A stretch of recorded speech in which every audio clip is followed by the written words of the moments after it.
शाम के समय हम हयातो को एक जगह पर बैठा हुआ देखते हैं। हयातो सोचता है, मैं काफी खुश हूँ कि कैफे की सारी लड़कियां मुझसे इतनी जल्दी घुल मिल गईं, पर मुझे नहीं पता है कि मैं उनके साथ मिलकर भी कैफे को अच्छे से रन कर पाऊंगा भी या नहीं। तभी एमी हयातो के पीछे से आती है और उसे कहती है, हयातो तुम्हें क्या लगता है हम कैफे की सारी लड़कियां तुमसे इतनी जल्दी घुल मिल क्यों गए? हयातो को याद आता है कि इन सभी लड़कियों को उसकी दादी ने ही उसके बारे में सभी लड़कियों को बताया। एमी कहती है, क्या तुम समझ गए मैं किसके बारे में बात कर रही हूँ? हयातो कहता है, हाँ, और मुझे समझाने के लिए थैंक्स। अब एमी वहाँ से जाते समय हयातो से कहती है, तुम्हें पता है कि कुछ चीजें जो हमारे लिए बहुत ही इम्पोर्टेंट होती हैं, वो अक्सर किसी की वजह से कोई ऐसी चीज टूटती है, तो शायद उसकी वजह मैं ही होंगी।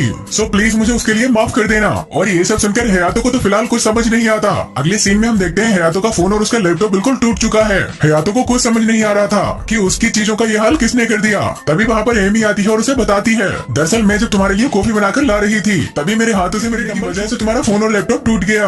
और अब हयातो को समझ आता है कि आखिर कुछ देर पहले एमी ये सब उससे क्यों कह रही थी। तभी वहाँ पर ओनो आती है जो हयातो से कहती है, तुमने जिस कंपनी में इन्वेस्ट किया था वो कंपनी किन्हीं कारणों से बैंक करप्ट हो चुकी है। ये सुनकर हयातो बहुत ही डर जाता है। वो सोचता है जल्द से जल्द मुझे मेरे स्टॉक्स बेचने होंगे, लेकिन अब हयातो का लैपटॉप और मोबाइल कुछ भी काम नहीं कर रहा था तो वो उन्हें बेच भी नहीं सकता था। इसका मतलब यही है कि अब हयातो के पास चबन्नी भी नहीं बची और अब वो मुझसे भी बड़ा गरीब हो चुका है। तभी एमी हयातो से कहती है, आई नो कि तुम काफी फ्रस्ट्रेट हो और अगर तुम चाहो तो अपनी फ्रस्ट्रेशन को कम करने के लिए मेरे संतरे निचोड़ सकते हो। लेकिन ये सुनकर हयातो तो और भी ज्यादा गुस्सा हो जाता है और इस बार वो एमी को पकड़कर पिटाई लगाने लगता है। अगले दिन हम देखते हैं हयातो के कैफे की रीओपनिंग हो चुकी थी। हयातो सभी लड़कियों से कहता है, फिलहाल हमारे पास 0 फंड्स हैं, तो सभी लोगों को फोकस्ड रहना होगा। तभी ओका अकाने की ड्रेस में कुछ ठीक करने लगती है। हयातो अकाने को देखकर उसे कहता है, अकाने तुम बहुत ही सुंदर लग रही हो, तुम्हें देखकर बिल्कुल रिच लेडी वाली वाइब आ रही है। जिस पर अकाने शर्माने लगती है। साथ ही उसके लिए वो हयातो को थैंक्स भी करती है। इसके बाद रिहो हयातो से कहती है, हयातो अब तुम्हें काफी ज्यादा ध्यान रखना होगा क्योंकि कैफे में सारे कस्टमर्स अच्छे ही नहीं आते, कुछ का बिहेवियर गलत भी होगा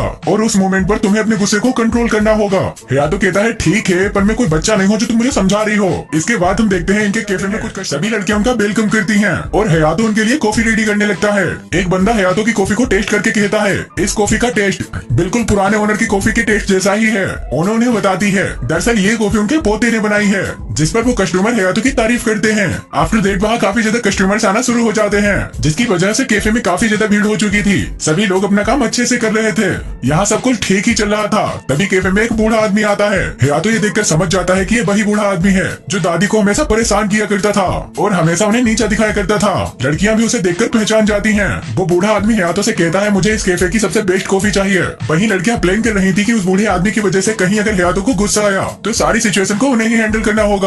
इसके बाद हयातो से कॉफी सर्व करता है। साथ ही वो उसे कहता है, आपने इस कैफे और मेरी दादी के लिए जो भी किया उसके लिए आपका बहुत बहुत धन्यवाद। वो आदमी कहता है, हाँ हाँ ठीक है, पर यही बात तुम्हें झुक कर कहनी चाहिए क्योंकि तुम्हारी दादी हमेशा मेरे सामने झुक कर ही बात किया करती थी और उनके झुकने का अंदाज मुझे काफी पसंद था। ये सुनकर हयातो को काफी गुस्सा आता है, लेकिन फिर भी वो अपने आप को कंट्रोल कर उसके सामने झुक जाता है। ये देख सभी लड़कियां काफी शौक हो जाती हैं। वो आदमी हयातो से कहता है, मुझे तेरे झुकने का अंदाज बिल्कुल भी पसंद नहीं आया क्योंकि तेरी दादी हमेशा मेरे सामने एक पालतू कुत्ते की तरह झुका करती थी। और ये बात सुनकर हयातो को बहुत ही ज्यादा गुस्सा आ रहा था कि तभी वो सारी लड़कियां उस आदमी के ऊपर अटैक कर देती हैं। पर हयातो उन सभी को मौके पर रोक लेता है। हयातो कहता है, मुझे माफ करना पर हमारे कैफे में कॉकरोच आ गया है और शायद वो इसी सीट पर है, इसीलिए वो सभी उसे मारने के लिए आई थी। वो बुड्ढा समझ जाता है कि ये उसे ही कॉकरोच बोल रहा है, इसलिए वो ओनो के स्कर्ट को पकड़कर उठा देता है। पर हयातो उसका हाथ पकड़कर कहता है, आप यहाँ से चले जाइए वरना मैं आपकी इस हरकत पर आपको जेल भी भेज सकता हूँ। कैफे में बाकी सारे लोग हयातो को सपोर्ट करते हुए कहते हैं, हाँ और हम इसके आई विटनेस रहेंगे। इसके बाद उस बुड्ढे को वहाँ से जाना ही पड़ता है। हयातो ओनो से पूछता है, क्या वो ठीक है? ओनो कहती है, हाँ थैंक्स। तुम ओनो से कैफे के बाहर नमक छिड़कने के लिए कहता है ताकि इस बुड्ढे जैसे बुरे लोग यहाँ ना आ पाए। सभी लड़कियां हयातो से माफी मांगती हैं क्योंकि वो उस बुड्ढे की बात सुनकर काफी एग्रेसिव हो चुकी थी।